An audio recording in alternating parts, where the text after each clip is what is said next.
to orbit the Earth. And the nation gave a collective sigh of relief.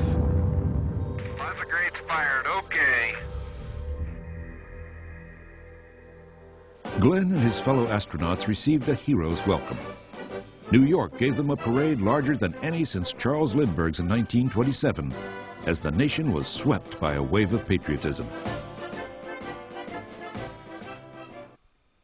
After Glenn, 4 more astronauts would orbit the Earth in Mercury spacecraft.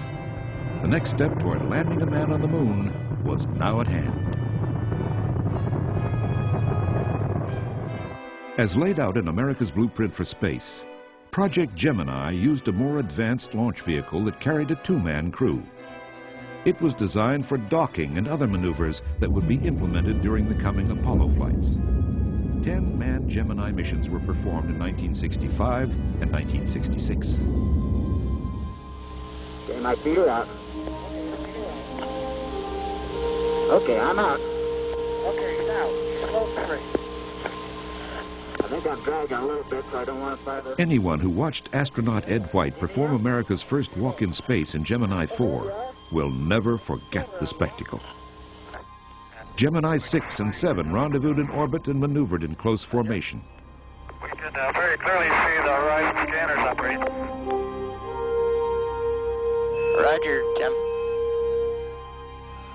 Gemini 12 repeated the success of previous flights in carrying out docking maneuvers. In November of 1966, the successful Gemini program was completed, and the eager crews were ready for the great moon voyage.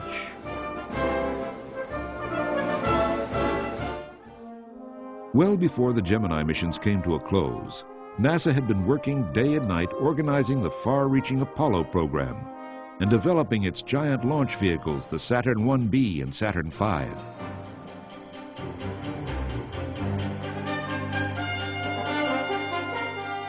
During a visit to the Marshall Space Flight Center in 1960, von Braun had explained the operation of the Saturn rockets to President Eisenhower and the role they would play in a future lunar program. But Eisenhower was not enthusiastic about an expanded American space program, which resulted in the United States falling far behind the Russians.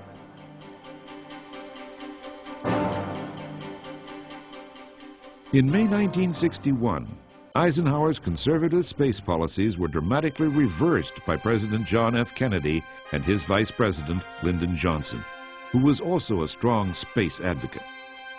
Von Braun assured them that it was possible to beat the Russians to the moon. The president then made a courageous decision and committed America to the Apollo program. The sheer bravado of his announcement was remarkable.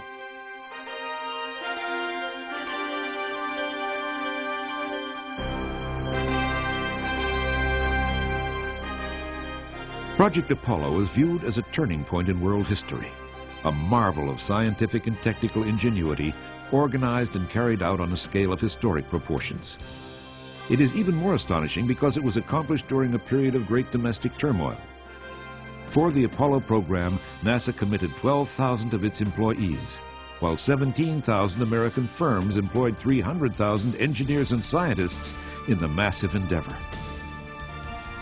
In late 1968, all of the parts of this immense program came together.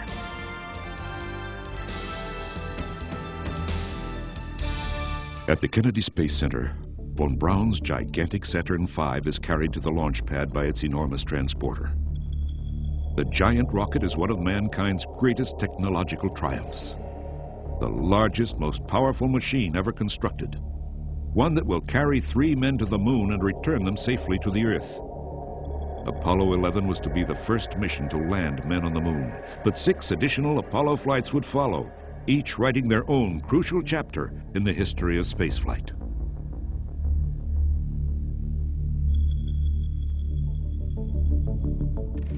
Since earliest time, man has imagined this moment. The moment when he would make the first journey to the moon. Now the time had come. In the 7th decade of the 20th century, the ancient dream was about to become a reality. The world held its breath while 1 billion people around the globe watched.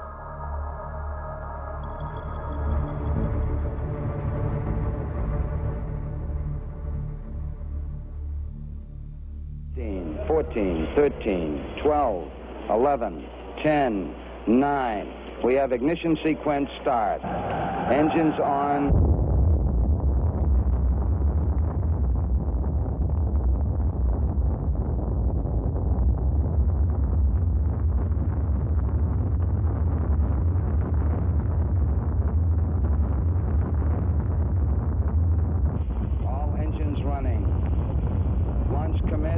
Liftoff. We have liftoff 49 minutes past the hour.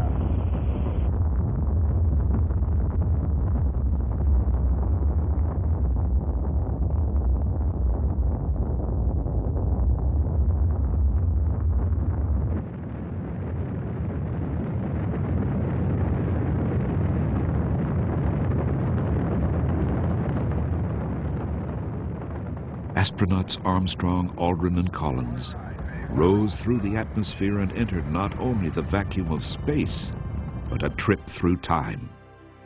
The journey was to become a key to the future, and later, a nostalgic remembrance of the past.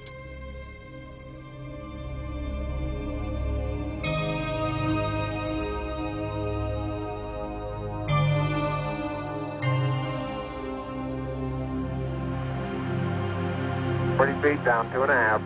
Picking up some dust. 30 feet, 2.5 down. Straight shadow.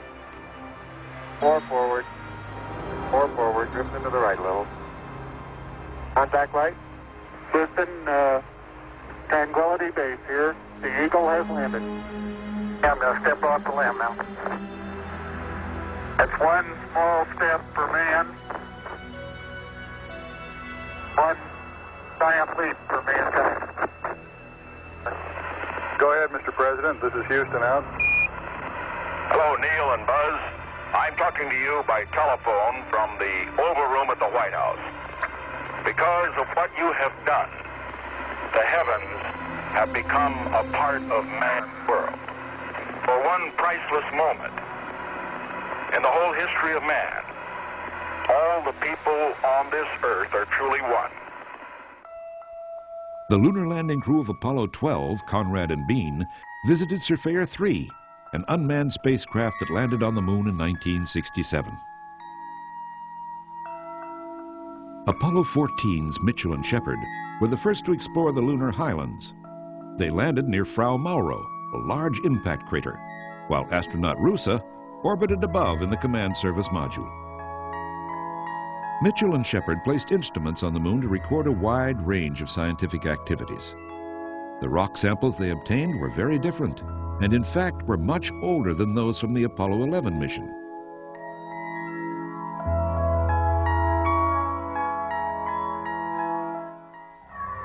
Apollo 15 astronauts Scott and Irwin also landed in a mountainous region, where they first tried out the lunar rover vehicle and explored the area around Hadley Rill, a deep canyon. Well, I can see I'm going to have to keep my eye on the road.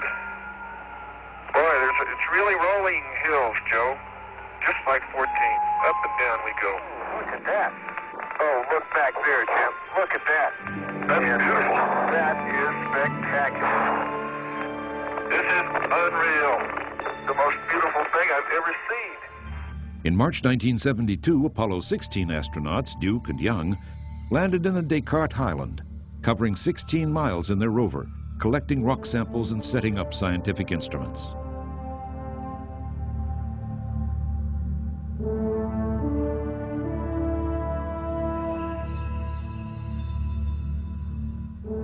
Man, does this thing have steep walls.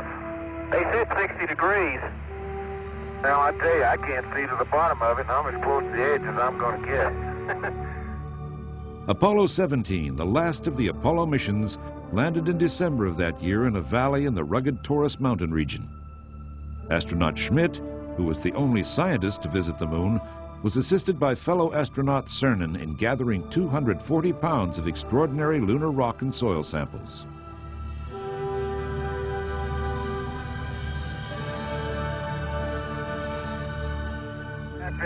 That's incredible. You need to get it down, son.